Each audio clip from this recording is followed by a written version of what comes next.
Gustavo, a gente teve hoje, né, uma quarta importante também com indicadores de inflação. Semana que vem uma expectativa maior pela super quarta com as decisões de política monetária. Mas olhando um pouco para o CPI primeiro, né, saiu hoje um número bom até inclusive ali para o Federal Reserve. Como que você vê, apesar de ainda termos incertezas em relação às políticas adotadas por Trump, os impactos disso para a inflação, ainda assim esse número traz ali talvez um alívio, né, para o Federal Reserve em, de fato, pensar nesses 3 cortes como o mercado vem pedindo aí esse ano? Acredito que sim. Traz um alívio, foi abaixo do esperado.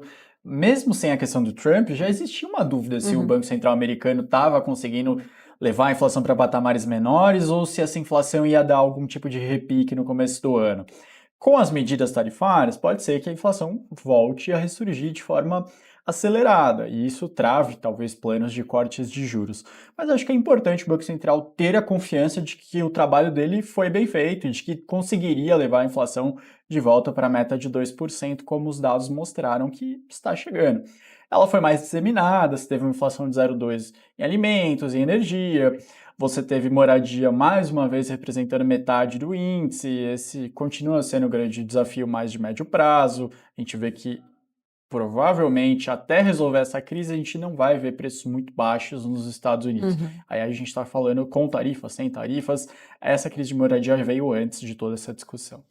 Mas o impacto das tarifas vai vir Vai no lá. CPI, vai vir na inflação e provavelmente vai trazer mais reviravolta ainda para um mercado que está com dificuldade de tatear e de projetar os próximos movimentos. Isso é importante, porque a gente vê que o americano ele tem reclamado do custo de vida dele um pouco mais alto, as tarifas elas elevam muitas vezes o preço dos produtos importados, e isso faz com que o americano, quando ele vai nas gôndolas do supermercado, ele vai ver o item mais caro, quando você vê a tarifa de aço e alumínio, quando você vê você está falando desde uma retroescavadeira que vai utilizar um aço mais caro, mas você também está falando de um parafuso que vai ficar mais caro, e isso vai sendo sentido pela população ao longo dos próximos meses.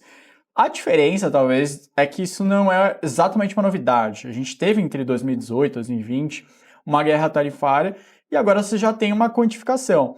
A novidade em relação àquele momento é que lá atrás a palavra nearshoring ficou muito famosa. Uhum. Então, quem tinha produção na China e ela estava sofrendo tarifa dos Estados Unidos tentou se realocar para o Canadá ou para o México para fazer com que esse produto continue sendo viável e não afetar tanto assim os custos de produção. Agora, o empresário americano ele está pressionado, ele falando, poxa, contra a China eu até esperava depois das eleições do Trump que isso fosse acontecer, mas contra o México, contra o Canadá, eu não sei mais se eu realmente consigo manter minha produção no nível atual ou se eu vou ter que demitir funcionários, se eu vou ter que fazer algum tipo de realocação.